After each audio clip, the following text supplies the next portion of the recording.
Good evening, Hey. and good evening, NNJR. My name is Shannon Muller. Thanks for joining us tonight for the April monthly meeting / webinar.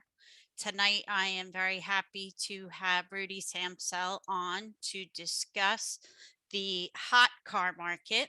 He's going to take us through all the ins and outs, the questions you may have that you haven't had a chance to ask. And if you are thinking of selling your car, i.e. a Porsche, now is the time, Rudy tells us. So I'm looking forward to hearing all about this. I just want to quickly, before we start, remind people that the club will have our 65th anniversary picnic on Sunday, June 26th. And the location is at the, oh geez, I'm gonna get it wrong, the Fountain Spring Lake in Ridgewood, New Jersey. Definitely sign up if you're interested. You can reach out to Cindy. And with that, if we don't have any questions from any members, I'm gonna toss it to Rudy and we're gonna get going. Good Okay. evening, Rudy. Thank you, Shannon. Welcome, everybody. I appreciate you taking time out from my busy day to do this. So I'll be in the lower corner so you can see the presentation for the rest of the night. So if you're not familiar with it, I run a website called guyswithrides.com. And in addition to collector car auctions, I do blog of various Craigslist ads I come across. One of the things I like to do every week is what we call the Guess What Ride game. And just just for this week, what I've done is this first game is around a Porsche. So over the years of the Porsche 911, Porsche has put a variety of filler flaps on the cars. I picked, and it's not about the shape. I will give you this one clue. These are off various vintages of 911s. And one of these is not like the others. So that old, I think that's what is a Sesame Street game. Which one of these is not like the others? If you scan that blue code, it'll take you to the website. You can put just your name, your phone number. You don't have to subscribe. You can uncheck the email address if you don't want to get the newsletter, and just select the letter you think is the right one. I'll send out a note to everybody that enters. And we'll get a $25 gift certificate to Car Care Specialties. To everyone that guesses right, we'll pick randomly from that group to win the $25 gift certificate. So I appreciate you checking in on that, and go from there. I think it's a bit of a stumper, but I have a feeling there are a few people on here that have already correctly answered and know the tricks I'm up to here. So. All right, so let's see here. I got to get back on my other screen here. Here we go. All right. So navigating the online collector car auction landscape. If you see in the collector car auctions tend to get a bad rap. They're shark infested waters in some respects. And everybody talks about Bring a Trailer. There might not be able to see it in the screen here, but they were the ones that really after eBay came along, and now we have a number of players, including my site.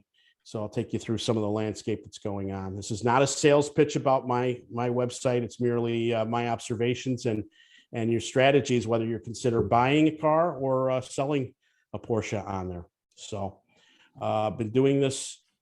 So basically, I'm going to give you a background about myself, a market snapshot. I think a key thing for buyers and sellers alike is how to price a car properly and be realistic about it. So I'll take you through my methodology about that. Prior to doing this, I was in pharmaceuticals. So we always talked about in the wholesale business, the buy side and the sell side. I still use that nomenclature in this new venture. So we'll talk about the nuances of each of those and how to whether you're a buyer or seller, what you have to do in that. And then finally, I get a lot of questions about after the sale on an online auction, how does that work? And I'll take you through what we do there.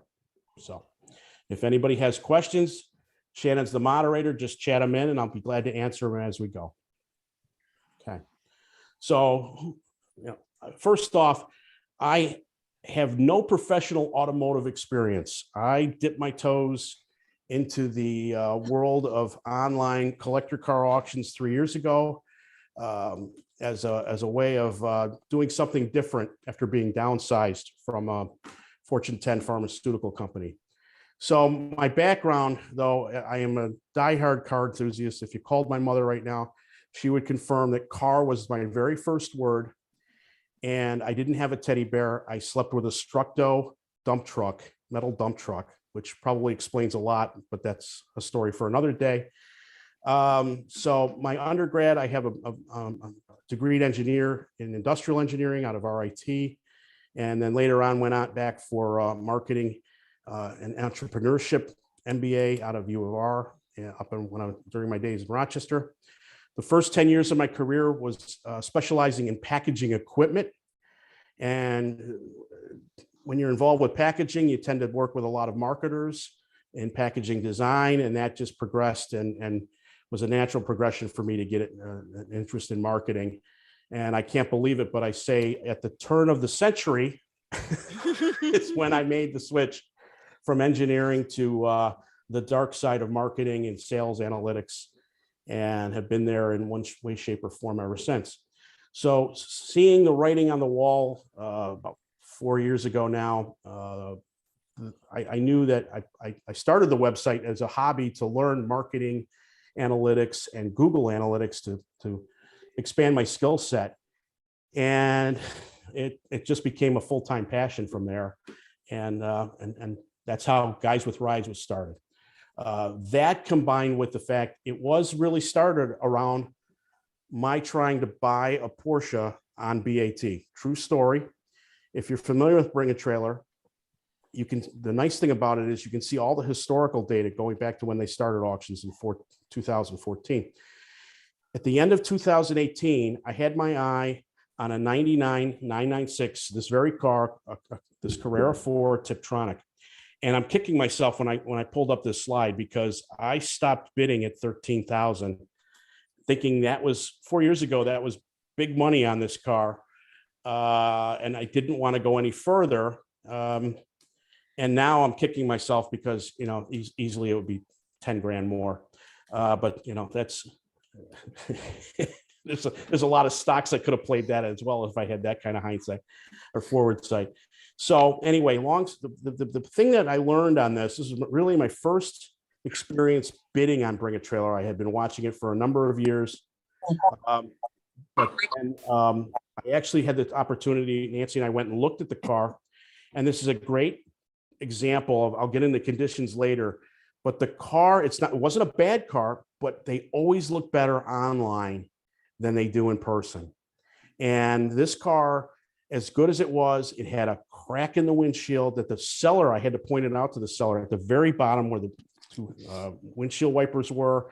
There was a leak on the driver's side cam cover, I noticed during the test drive.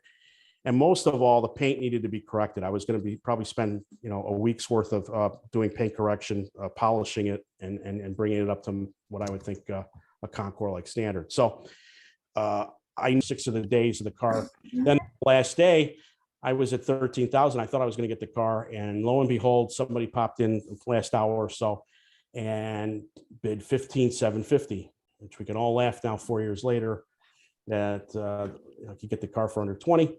And it turned out to be a dealer in Bend, Oregon. This car was in central Pennsylvania, not too far from here. And by December, they had the car listed on their website for just under 22,000. And I noticed when I kept track of it, it had sold in January. So, it was one of those things that it just left a bit of a bad taste in my mouth about the auction world, and the fact that on most sites, whether they're traditional, the 10 auctions you watch on TV or most other ones, you're not bidding against individual sellers. You're bidding against a variety of people. And a lot of them are dealers. They're dealers who are looking for inventory. And you have to be prepared to, I'll get into it later, about not getting caught up in the moment. Because if you're looking to buy a car, your price point as an individual buyer is different than perhaps a dealer who has a more room because of their markup. and their ability to resell the car at a higher price. Just that was one of those things that between this and a desire to learn web analytics moved me into it, and building the website. So in the 3 years I've been doing it, who knew there was going to be a pandemic that would really want to challenge its try launching a business during the pandemic. But we're in it. One of the interesting dynamics, though, was while traditional sales were basically shut down. Bring a Trailer is based in San Francisco, and San Francisco was one of the first, I think, the first city to lock down in the nation. And they tell the story about how they were able to keep the business going. And it's a fascinating story about how people just gravitated. They actually grew their business during that time. And the spillover effect was quite interesting, that people that may have been hesitant to buy online before started adopting it. And you see this in these two graphs. This graph, the two graphs on this page and the next one are some Hagerty insurance information. But interesting, last year, 2021 was an inflection point in North America, in that the bottom blue line and the gray line are sales of live auctions, in-person auctions versus online. And the sales dollars at just over 1 billion in each channel don't tell the story. This was the first year that the quantity of cars sold online, exceeded those at the traditional live auctions. Now, while this is growing at a tremendous rate, and it's expected to go double again this year, what's interesting is that enthusiast websites like this only represent about 1/8 of the total market. That bottom right graph shows that the private market's still the predominant method of buying and selling collector cars and special interest cars. So a lot of upside here in this market. Another interesting fact of that 1 billion market in North America of online is that nearly 90% of the cars sold over the last few years in that segment were valued at $50,000 or less. So I thought this was an interesting fact, because you hear the big stories of all the big money cars that go on Bring a Trailer and the other sites, record dollars. But really, what's keeping the lights on most of these businesses are the cars that are under $50,000. And driving that trend are not boomers per se, but it's the emergence of Gen Xers and millennials. So in my case, I was born in October '64, so I'm considered one of the last baby boomers. But I like to say I identify as a Gen Xer, because I was too young for the muscle car era. I was in the middle of the malaise, what they call the malaise era, and the cars that were coming out that were getting good again in the mid '80s. Those are the cars I identify with, and that's what you're seeing in this lower right-hand corner. This is quote requests by age group in Hagerty over the last 3 years, and you can see boomers are on the top blue line. Went from about over 40% to about a third of their new business inquiries, whereas Gen Xers and millennials, those two middle lines, are on a growth curve, and so accordingly, when you look at the hobby throughout the years, people gravitate to the cars that they grew up with and wanted, perhaps as teenagers or young adults, and that's what you're seeing now. Is a lot of these '80s and '90s cars are really surging in value, because that's what the Gen Xers and millennials gravitated to. As far as Porsches, I say this quite often, it's a great time to sell a Porsche. And if you look at, when I look at one of the websites I use for data, you'll see these various ones I picked just at random. When you look at the moving average from April of last year to just April of this year, All of the air-cooleds, and I picked the 997 as a water-cooled example. They're up over 10%, in some cases over 20%. The 928 across all 18 years it was produced is up an average of 37%. The 944 Turbo in particular is up 12. And even the Boxster, the base box, the first generation Boxster non-S is up 22%. So, it's just for a few years now, it peaked about, I think about 6 or 7 years ago. The air-cooled market in particular peaked, leveled off, but now you're seeing that rise. And the air-cooleds tend to be the high tide that lifts all boats in the Porsche world. And I think, candidly, a lot of people that are getting priced out of some of the earlier air-cooled cars still want a Porsche, and they look for the next best alternative. And that's why you're seeing the strong demand. Wow. Okay. Yep. Any questions? I know that's a lot of data so far. Nope. So far, Okay. keep going. All right. So this is a bit of an eye chart, but the dedicated enthusiast online auction fees, you have Bring a Trailer on the left-hand side. There's one called Bring a Trailer. Didn't start doing auctions. They started out in 2007. People don't realize that. They built a community of several 100,000 people before they started actually doing auctions. Next to that is a site called Cars and Bids. And what's interesting about that site, that was started by a guy named Doug DeMuro, who is does car reviews, quirky car reviews, if you will, and he had about 3 million followers when he started the site, I believe, 2 years ago. So he had a community on YouTube that he literally brought over to his auction site and was able to grow right from there. If you're into cars at all, you've probably heard the name Hemmings. That's the third column, moving over. And they used to be like a phone book you'd get every month with an orange cover, the Bible of the old car hobby. They don't call themselves that anymore. But here's a classic example of a print magazine trying to reinvent themselves. So they got the idea to try and play Bring a Trailer at their game. And they've had some mild success doing that. So as we moved on down the line there's a new one called Marquee. And some of you may have seen that one. That is actually, there's a sub company called Porsche Digital, who handles, I believe, all the marketing and collateral materials for Porsche and some Porsche North America. And they decided to start their own site and get into the game. They're off to an early start. Be interesting to see how that one fares, because they're starting with no community. So it's an interesting experiment.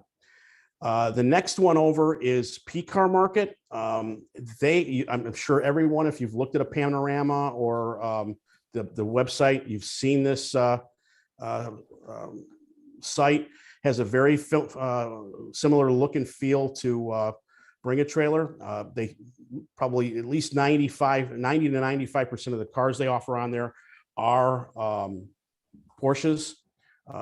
And they've had some pretty significant cars in the last year or so. They've had a couple of Singers, and they do dabble in some other exotics. So they're on a nice growth curve. And in fact, they just announced they just opened a West Coast office. They're based in Oyster Bay on Long Island, and now they opened up a second office. So that's an interesting one to watch. And another great avenue if you've got a Porsche to sell. Moving on is another upcomer. It's actually a Canadian company, Shiftgate. They're trying to make inroads. You may see them advertised here or there in the various Porsche materials. And then, of course, is my site, Guys with Rides. So those are the various fees you see across them. Generally, Bring a Trailer set the bar at a 5% buyer's premium, and with different various floors and caps. And that bottom area, I show the differences in something you have to plan on if you're buying a car in an online auction, is you have to plan on that buyer's premium on top of whatever the hammer price is for the car. So, all right. So I hear a lot, probably almost about a half a dozen times a week that I have people call me and they'll say, I tried to put my car on Bring a Trailer, but I got rejected. And they get this Dear John letter as an example on the right. And what people don't realize, it's not like Craigslist, it's not like eBay, where you just decide you can put your car on and it's magically up and people start bidding on it.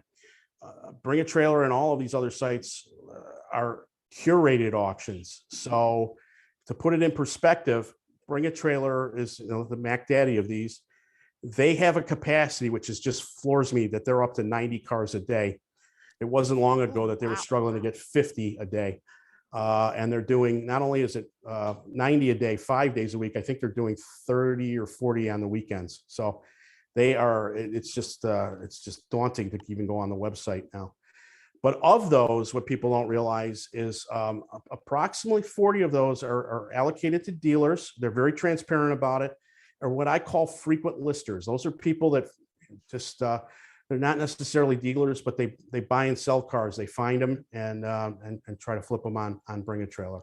And so when you factor that in, that's 90 cars a day, 40%. That means 36% are going to repeat business, if you will. It doesn't, that combined with the fact they're probably getting somewhere in the neighborhood of 240 to 270 auction requests daily. Wow. So that has just grown from the last couple of years. It's just as the website people know about it. So it's like airplanes on a runway. There's only so many planes can land and take off. And if you're not on one of those planes, you're just not getting on the site. So unfortunately, a lot of people get these Dear John letters and they're not given any explanation as to why. If you're looking to get on there to Bring a Trailer, it's great because you're going to expose your car to a lot of people, a lot of potential buyers. But just know that you've got to figure, and we're going to get into it next. The key is knowing how to price your car right and being realistic about it, because the easiest way to get rejected is to ask a reserve price that's not in line with what data they have. Real sidebar, I got a call from a guy the other day, had a 73 Ford Maverick. And he wanted to put it on. He said, I just got rejected by Bring a Trailer. I said, okay. He said, low mileage car, original, it's, the best Maverick ever. And he wanted to put a reserve on it at 20,000. And I just quick did the numbers and nothing has sold even close to $20,000. And I tried to explain to him that that's why he got rejected by Bring a Trailer. So just something to keep in mind. All right. All right. Proper pricing. I always talk about determining your number, right? Everybody has a number, whether they're buying or selling. And I just remember this. There's an interesting experiment in economics that shows something called the endowment effect. If I don't own something yet, I tend to value it less until I own it. And there's this classic example where you have a group of people and some people get a coffee mug that they have to sell, and others, the other half of the group has to buy the mugs, and the negotiations start. So generally what you find in these experiments is the people that are trying to sell these try to sell them for an average of, they value them at $7, but the people buying them only value them at just under $3. So you have this disconnect of people, this ownership phenomenon of when they have it. And I'll get into it a little bit later in terms of bidding, but it's a fascinating thing of how it sways buyers and sellers differently. What's another interesting thing is the beauty of the internet is the democratization of data. We now have access to a wealth of information that you used to have to go to books before, if you could get it at all. So now there's several readily available, no cost places to look to get information.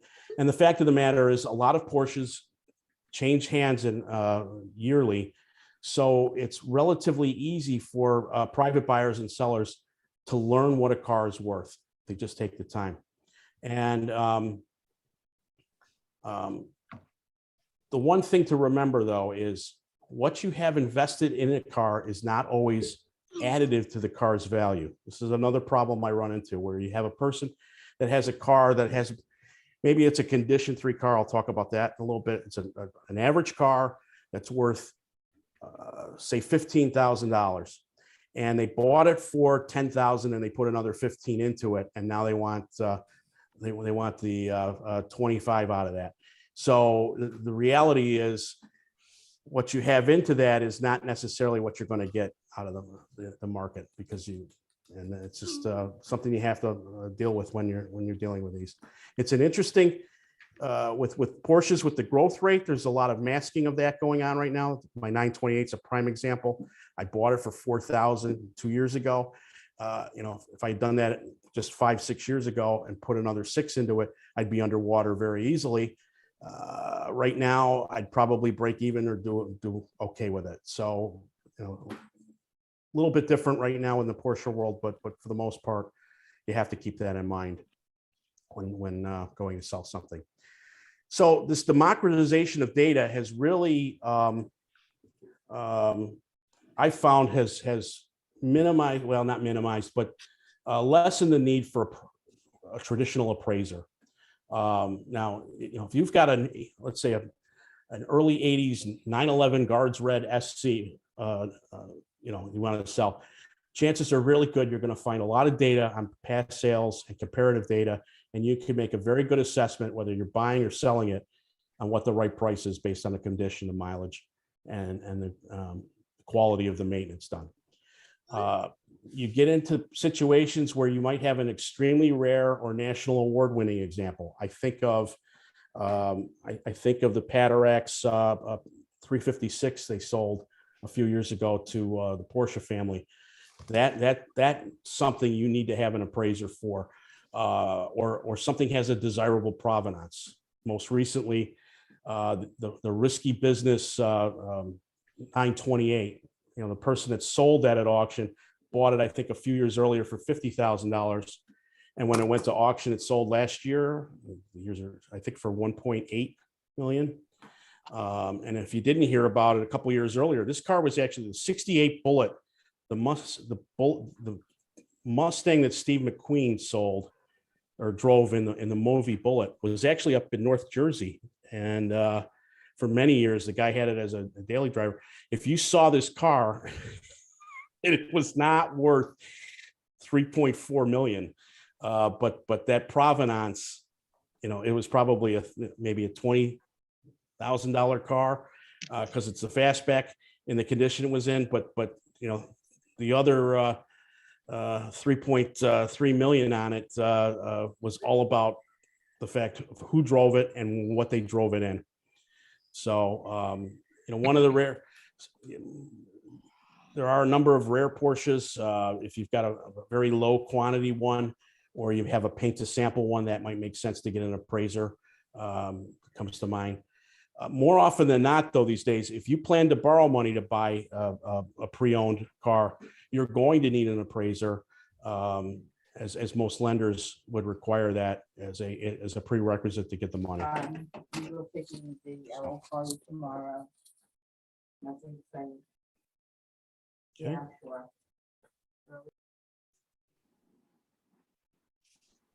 All right. So if you look on, we'll get into the pricing things I use, but assigning value is trying to assign conditions to the car. What condition is the car in? When you like the Hagerty valuations, you have easy access to, and another one, collector car. They generally use a 4-range scale. Condition 1 is called Concours. This is a best of show quality, and these cars are often better than when they left the factory. They are perfectly clean and everything matches. The markings from the factory are correct. This is a 100-point car in any judging circle. Very, very difficult to achieve that kind of level. And, if you're looking at some of these pricing guides and think your car's a number 1, it probably isn't. If you move down to condition 2, if you have a very clean, local show winning car, straight, very original, it's either freshly restored to a correct standard or highly detailed low mileage survivor. Those generally fall in the number 2 excellent category. And you want to look around those. The vast majority, if you were to do a bell curve, the vast majority of what I would call weekend cars, people's third cars or weekend cars, fall into this number 3 good category. They're a car you can get in without excuses. You can drive it. You might not see any faults from 10. They call it a 10-footer or 20-footer. You don't see anything right away, but you dig in a little bit deeper. That's comes up. Very good car, decent car, a lot of fun still. May need a few things here and there, but generally overall good car to buy. That Porsche I showed earlier on Bring a Trailer, solid number 3 car. Condition 4 is where you get into, I call these the daily drivers. These are something you would see if you walked up to it. If you're not even a car savant, or you see dents, you see paint defects. Maybe the chrome is a little rusty. It's what I would call a daily driver, and it's got the battle scars to prove it. And that's nothing wrong with it. Just you need to take it to, if you want to bring it up a level, it might need a paint job. It might need a new interior. But generally, car that's a well-used car would be that condition 4. And these aren't hard and fast buckets. You may have, maybe a fresh paint job is offset by an original but worn interior. So maybe it falls into that 2.5 category, or even a 1.5 category. So, but these generally are the buckets we try to use to try and come up with a guideline. Okay. Any questions, Shannon? Are we good? Okay. All right. So this is maybe a little tough to see, but one of my favorites is that's readily available now. It's called classic.com. And not only is the name good, I can't believe they got it, but this one relies on data from a variety of sources. My site is one of them, the results of it. And they basically, it's one of these sites like a Zillow for classic cars, because you can actually click on the green dot shown and it'll show you the car, when it was sold, what was the location. You can click on through the dot and you can actually read the original listing for it and what it's sold for. The only caveat to this is one of my pet peeves is some of the traditional auction houses and Hemmings Online. When you look at the price, that includes the buyer's premium in it. So if a car hammered for $10,000, you'll see on Mecum or Barrett Jackson or Hemmings, you'll see they'll say the hammer price was the sale price was $11,000. There's a lot of debate on whether what's the right number. I tend to go with the hammer price because I think all of us would, if we go to the DMV, it's the number you're going to use when you go to register and pay tax on the car. So it's one of my pet peeves of the industry, but that's just something to keep in mind when you go to look at the various prices, that the hammer price was 90% of probably what's shown on some of them. Two others I use is the collector car market. And the only constraint with this one is it only has data up through 83. So if you're looking at something a little bit newer, that one falls out. Hagerty Insurance, they have a pretty robust analytics engine with caveats. And what you'll find with any given car that they have listed, their prices tend to be higher than anything else. And what I find is, and this goes back to any data I've ever used in my professional experience, the minute you say it's self-reported data, you have to take it with a bit of grain of salt. And unfortunately, Hagerty's mix is 70% what they call private party, 20% auction, 10% dealer. So that 70%, what they're doing is, let's say you have a policy and I call up Haggerty. I said, hey, I just sold my 65 vet. They'll interview you and say, okay, well, what'd you sell it for? So they're relying on what the seller's telling them and what the buyers are telling them they paid for these cars. And so it's that self-reported might have a little bit of noise in it. On top of the fact, like I talked about earlier with the 20% auctions, you may have that buyer's premium inflating it in it. So it's whenever you can use as many of these data points to come up with what you can for a value. And it's the more data you can use, it's always the better alternative. There's a classic example of if you take your 83, if you've got a 83 Porsche 911 SC and you see number one Concours, oh, I can get 117,000 for it. No, your car better be very, very low mileage special. You're probably being more realistic to be in the $50,000 to $60,000 range. And chances are, if you've had it a few years, that's quite a windfall from what you paid for it. Yeah.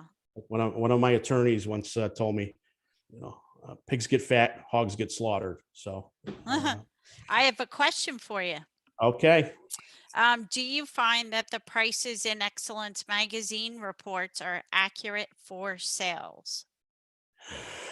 Well, they are, and those are reported, and they give a wide range of them from what I've seen. I don't use them particularly. The graphs, for example, the listings they have in the columns, there's a wide variance in it, and it's tough to tell over the conditions. I mean, it's another data point. They're good guidelines. I like the one thing I do like about Excellence is they that analysis they do. Somebody will write in and say, I paid this much for it, and they'll say whether it's well bought or well sold. I think I think there's a fair amount of honesty there. I don't think people would try to inflate it or deflate what they paid there. So, yeah. Good to know. Yep. Okay. All right. So the buy side, what to think about when you're bidding online. All right. So like anything else, you got to do your homework. Let me just, my voice is going here. If you've got your heart set on something, learn everything you can about the car you're interested in, particularly if you're going to try to buy it online. You want to know, if you can, depending on your time constraint, if it's, the car of your dreams just came up on a 7-day auction, maybe printed materials aren't the quickest thing unless your nearest library, but certainly internet articles, there's YouTube's a wealth of information on many cars, particularly Porsches. You can find past reviews. If there's not an old review of it, somebody's probably done a buyer's guide on the car. You can triangulate some of various people's reviews on it to get things to look for. We have a wealth of knowledge and experience in this club. So if somebody's considering buying a car and doesn't know anything, just ask. We got to get more than, I don't profess to know 1% of what most of the people even on this call know.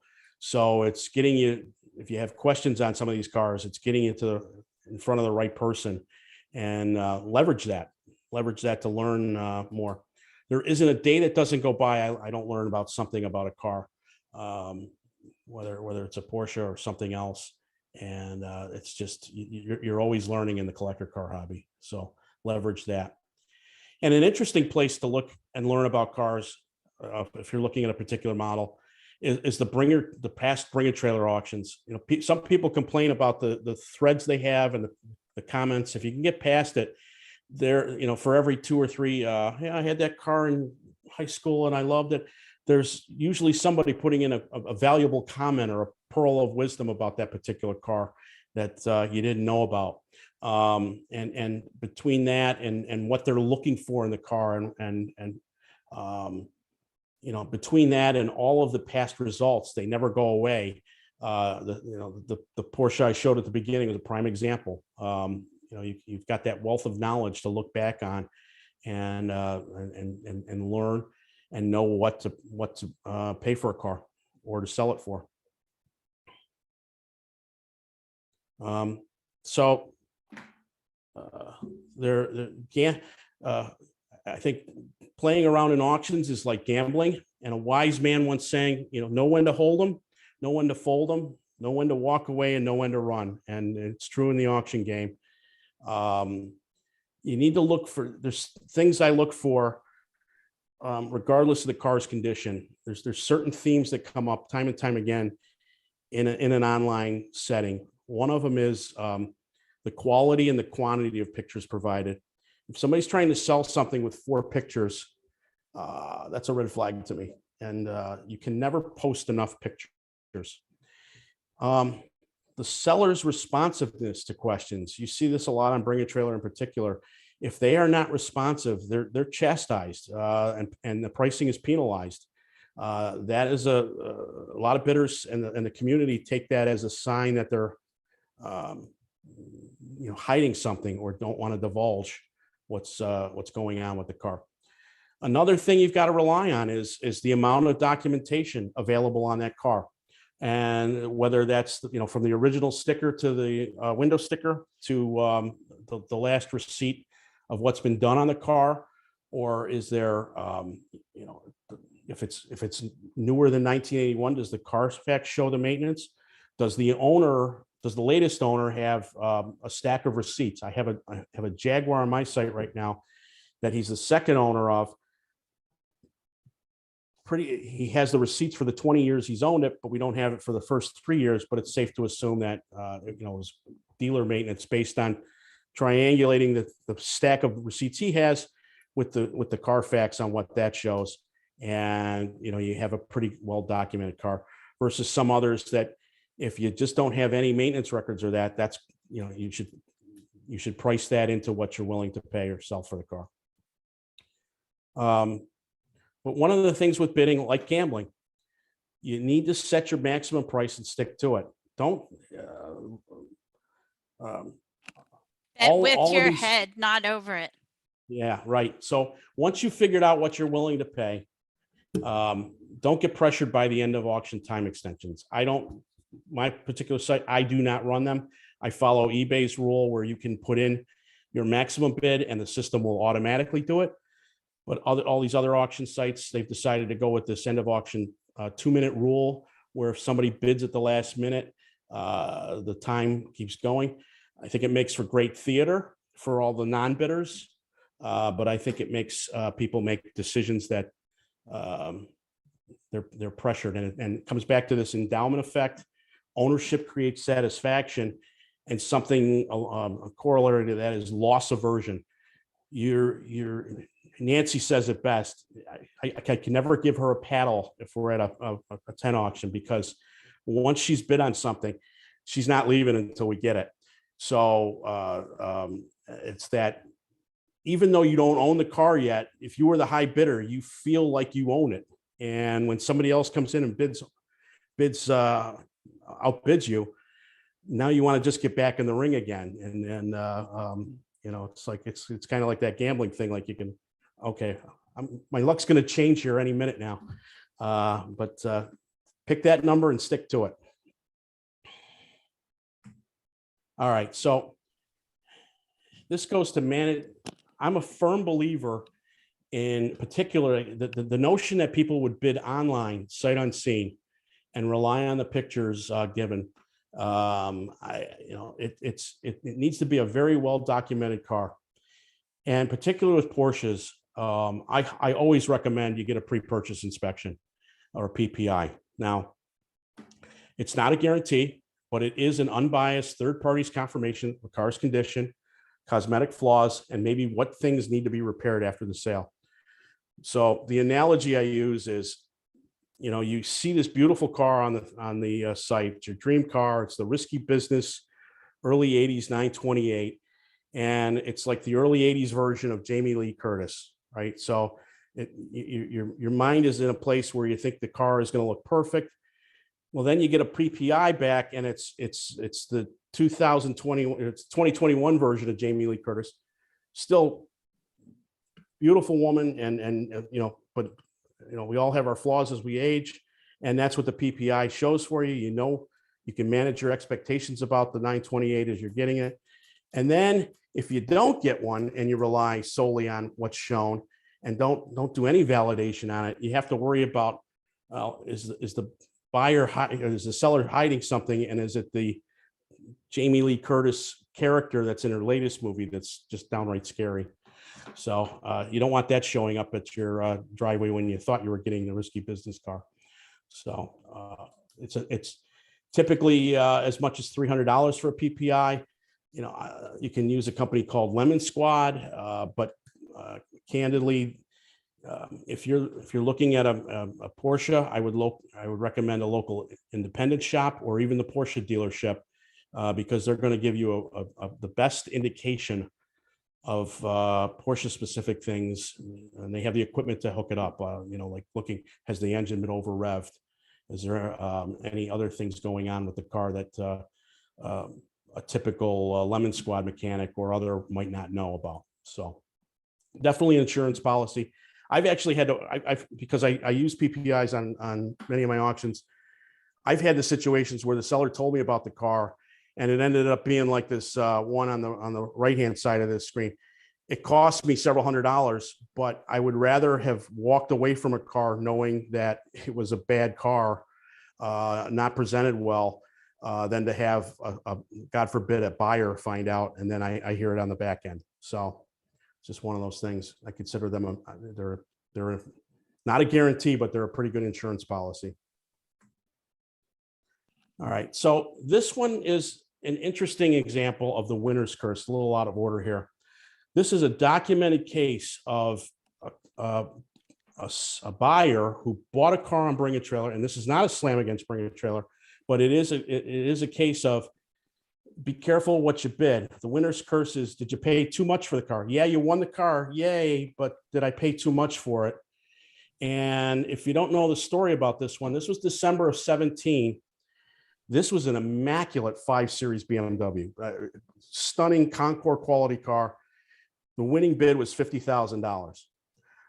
For whatever reason, he decided to sell it in early 2020 at Amelia. Now, as the story goes, the thought was he tried to put it back on Bring a Trailer, but Bring a Trailer wouldn't set the reserve price back to $50,000. They wanted to do something less because they like to keep their reserve rate, their sell-through rate up.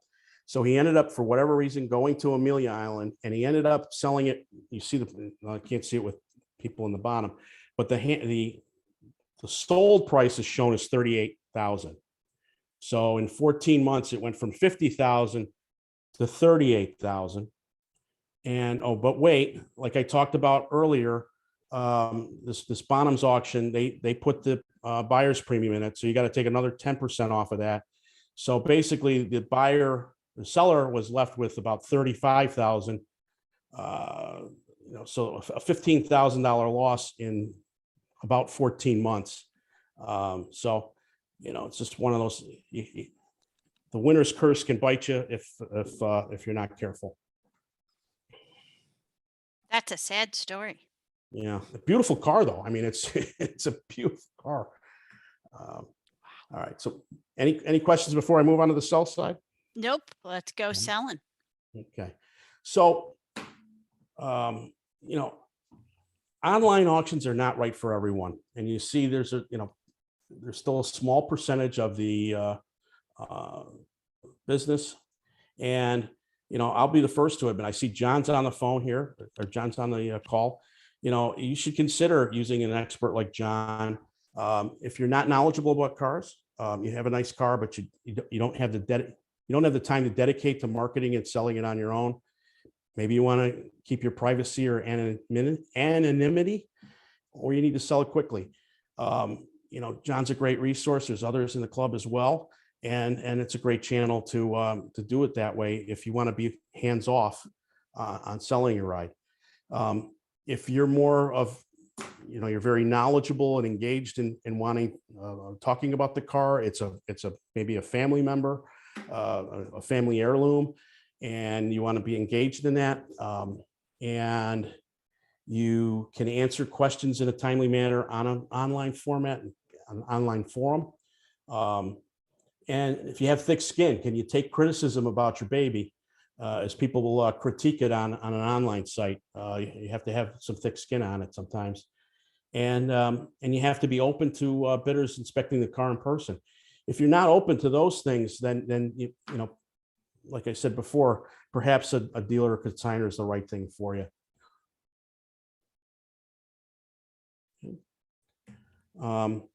So if you decide to go down that path of selling online, I can't stress enough, you cannot take enough pictures. This on the left-hand side here is a checklist that I recommend as a minimum, and typically it's not enough. If you start getting into the 150 range, that's usually a good sign that you've got enough of the undercarriage, every little defect around the car, close-ups of it. You know, that's the more pictures you can provide, the buyer's confidence goes up.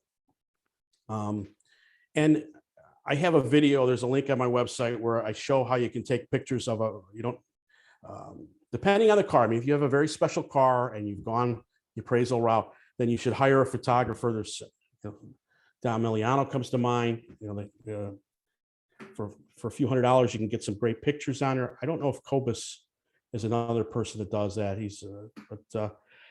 Some great photographers in the club that know how to do this.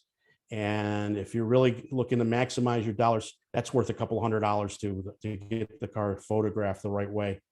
But in most cases, with the quality of our phones now, if you just know to have the sun behind you at the right time of day in the right place, and do it outside, you can get very good pictures for what you need to sell the car. And I came up with this little acronym a couple of years ago around Christmas time. And when I take my own pictures, I call it NOEL. And the first one is natural. Some call it the hero shot. Never in your driveway. It's you want people to feel like they're going to experience the car and could jump into the picture and experience it on their own. That ain't going to happen in your driveway, because now it's the car's still in your purview. So try to find a neutral area to take the car outdoors. If the car runs, get it outside. Pictures are not going to do you any good if it's inside a garage, particularly a dark one. So get it outdoors. And I run into this all the time where I have a seller who might have multiple cars, and they'll have multiple cars around, and they'll take pictures of the car with those other cars around. And what happens? I'll get a question. Well, this car for sale is nice, but what about that one over in the corner? It goes down a whole different path that, we need to avoid. So just neutral setting. It's all about that car at that moment. And I call this one early, E for early, but it's really the golden hour, but E fit better. And I'm a morning person. So when you're going to try to take pictures, you need to try to do it what Nancy refers to as the golden hour. It's either 1 hour after sunrise or 1 hour before sunset. And lighting is everything with the right pictures. This last one is low. Now, this van's a bad example of that because you get to stand up and you're still at the same level. But like most of our cars, they're very low center of gravity. You've got to get down on your knees and get really down low with the car, because that gives a sense of motion and gives a sense of proportion to the car that you don't get when you're looking down on it. I use these two. I blogged about this van a couple of weeks ago, and it was an interesting, all the pictures this guy posted of his vintage Econoline van. This one on the left is just a great picture because you can tell it's just a faded out, kind of rusty paint job, but he picked the right time of day, and he's got it at the side of the road that's curving off in between those two mountain peaks. You just want to jump in that van and go surfing wherever he went to. And that's a hero shot to me. And then, but the other extreme then is he's got this same exact van, probably between 10 and 2 on a cloudless day. and you can see just how intense the light is, and it just washes out what's already a faded paint job on the car, and just makes the car look truly, there's as faded out as it is. So it's really revealing the time of day you take a picture, and like the saying goes, you want to show your car in the best light possible. It's literally true. What do you think of videos, like supporting videos with your Well, pictures? I'm glad you asked that. So I always said, if a picture's worth 1,000 words, then a video is worth 1,000,000. And people are looking for that more and more. It doesn't have to be a full-on production. A great way to do it is what I instruct some customers, if I can't see the car myself, is do a cold start of the car. Have somebody in the car turn on the ignition, show the engine starting, and then immediately go back to the tailpipe. Show the tailpipe. Is there white smoke? Is there blue smoke? Idle down and show that. You need that 30 seconds to a minute. Show that. Do a walk around of the car, and just that minimum video of showing it. It tends to show more of the defects for whatever reason. Video can show a little bit more than maybe some photography, but it does show. It gives buyers a little bit more perspective on the car than some stills. Yeah, so I highly recommend it. And would you narrate or just kind of talk over? Well, no, in fact, this one here, you'll see, I do, I let the engine do the talking. And then if you do a drive, like when I'm walking around a car, I'll put some B-roll music in just to set the mood. But generally, when I go for a test drive with, when I do it, I'm sitting in the passenger seat. I'm taking pictures of it, and we try to be as little conversation as possible so people can hear, potential bidders can hear the car running and any noises.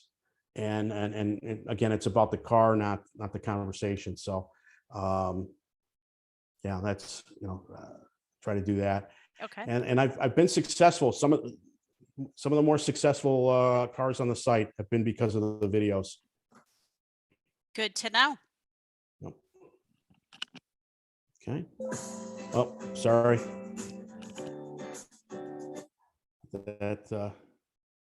All right.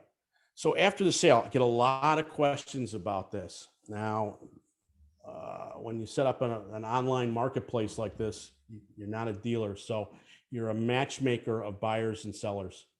And so once the hammer price is done and the buyer and seller have agreed to that price, then it becomes a question of them getting together and figuring out how to pay.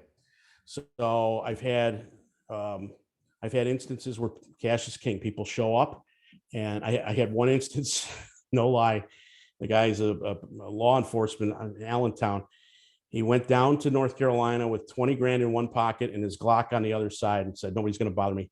And he's one of the few people that can do that, and more power to him. In the absence of having a Glock, being able to conceal and carry a Glock, you might want to go the wire transfer certified check route. And I have probably the vast majority of my customers, that's what they do. And I instruct a seller to work with their bank to set up a temporary account. That's the key, a temporary account. Most banks will do it. And they give that temporary account information to the buyer. The buyer has the money wired into that temporary account. Once the bank realizes the money's been done, they transfer the money into the primary account, close out that account. That protects the seller from any clawback, not only of the money they got for the car, but also potentially, what other assets they have in their primary account. And conversely, the seller needs to send the title, bill of sale, typically one set of keys to via overnight mail, either FedEx or UPS, something that's registered, so that the buyer has confidence they haven't sent money to a black hole, if you will. So it's worked out. It generally works. If people are very risk averse, and nobody has used it yet, there is a company online called escrow.com that for a nominal fee, they will work as the intermediary between buyers and sellers. So the buyer sends the funds to the escrow company and the seller sends the documentation. They put it all together. When everything's been properly submitted, then they release the materials to the other person, and everything goes from there. So, certified checks. I had one instance where, one or two instances actually, where the seller has gone to the buyer's bank because they had a common bank, and the seller could watch the buyer initiate the certified check at the bank. And that's the confidence of knowing that, okay, it's a legitimate check, because you have to watch certain situations with cashiers and certified checks now. So unless you didn't see it being written, you might want to consider the wire transfer route. So just something to consider there. Shipping is fast becoming, as much as prices are on the cars themselves, I'm finding that shipping is becoming a huge pain point for people. And I'm noticing a trend where people are not bidding on cars as far away from them unless it's the ultimate dream car they wanted. If it's something fairly that comes up fairly often, they're going to look locally as opposed to nationally. And one of those primary reasons is I'm telling people now to budget $2 a mile for enclosed shipping, and that's probably a padded number for the most part. And but if somebody's not doing this very frequently, doesn't have any connections, that's probably not a bad number.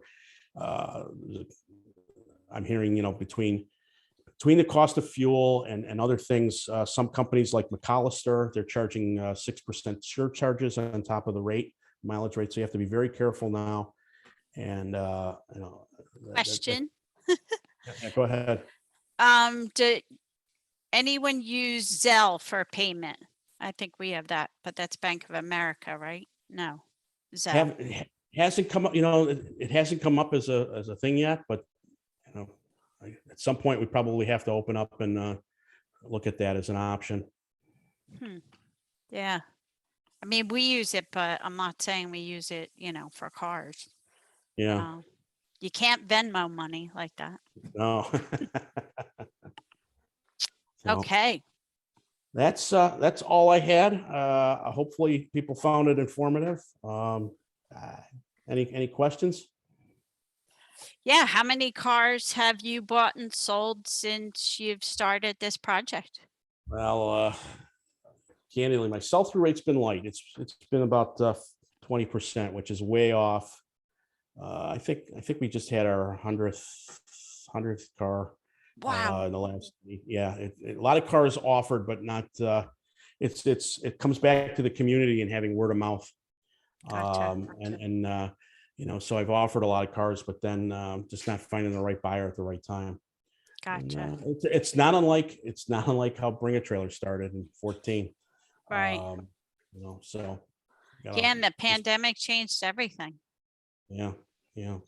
Who would have thought? So, yeah. It's a little scary as I look back on all the cars I had up that it's like, wait, oh, we've done a lot, but yeah. Oh, we have one more question. Sure. We saw the percentages earlier, but what do you think the overall market is up since the pandemic? Is the market up since the pandemic? Sorry. The market since the pandemic. So you're saying since 20? Yes. Yeah. Okay. Yeah. Overall, the prices of cars and the demand for classic cars is up. I think there may be some spillover you're seeing because people can't get new cars. It's been very hard that maybe people are buying classics, and that combined with the fact that knowing that a lot of people have been locked down, they couldn't do anything for many months, so fair amount of people had extra cash suddenly, and they want to spend it on something, and that combined with the with the dynamics of, this pandemic taught me that life's too short. Maybe I need to splurge a little bit. So I think that's been helping for demand on cars. I think, there's been, I think I see the traditional 10 auctions are struggling for inventory and traditional outlets. I think, there's been a bit of a cannibalization because people can put the cars online, and it's making it tough for, traditional channels to find the right inventory. So, but the I demand is definitely there. Go ahead. I do have another question, and I hope you have a good sense of humor about this. Britt Finley would like to know, can gals also buy and sell on your site? Absolutely. Absolutely. Guys if you go, Nancy came up with the term guys with rides. And if you look, there's a book talks about the guys as a pronoun. Everybody doesn't realize how much they use. Yeah, no, going that's back to guys. great. Yeah. So there's a link to that, and I will send that to her. And she can see people. We're all guys. Yeah, exactly. Yeah, all car people are guys. Mm. Well, this was great, Rudy. I'm hoping Okay. people reach out to you, separately, one-on-one. We got one last question. Sorry. All right. Has the collector car market ever increased by 20% year over, say, the past 50 years? And is this the COVID effect? I think I read that right. Has the collector car market ever increased over 20% year over, say, I'd in have the to go. past 50 years? I'd have to go back and look, and I see John's on here. It was pretty strong coming up to 2008. I don't know what the year over year numbers were back then. But then I think it was 2008 or 2009 with the Great Recession that really put and there's one more that comes to mind when muscle cars were building up, and I can't remember what year it was. It's going to be interesting to see how much this plays into it, whether this is a temporary thing. I happen to think it's going to be look, if you study markets at all, what goes up always comes down at some point. I think we're getting into territory, and this is Rudy's soapbox. I think we're getting into territory where the prices are just getting a little bit crazy, and not a little bit crazy, but a lot crazy. And you just shake your head on some of the things, and you wonder, A, where are people getting this money, and why are they not being rational about it? And so, am I dodging the question? I'd have to look back and see if there's been growth like that year over year. I know, again, the end of the 2000s, it was getting pretty strong before the Great Recession, but once again, everybody thought it was going to be go, go, go. And this is before I was even in it. I was just a hobbyist, I guess. And the market corrected itself. So at some point here, we're going to see it again. You're a fool if you don't think that's going to happen. Correct. I agree. Now, that goes back to, I always say this about collector cars. The best thing that can happen to you is if you're buying a car and not speculating on it. If you buy a car for price, drive it, put some miles on it, and sell it a few years later for what you paid for it, how can you be not happy on what essentially is most of the time a depreciating asset?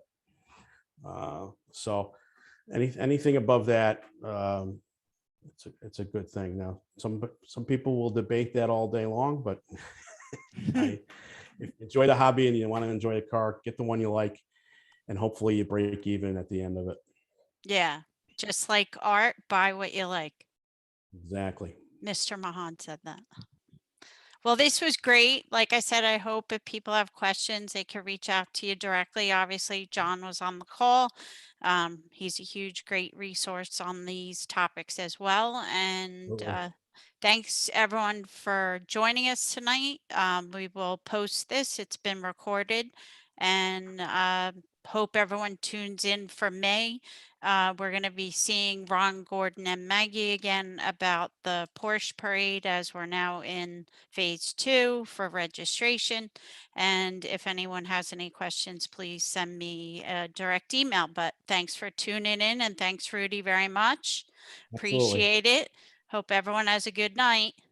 Thank Thanks, you. Rudy. I appreciate it. Thank you, everyone. Take care. Okay.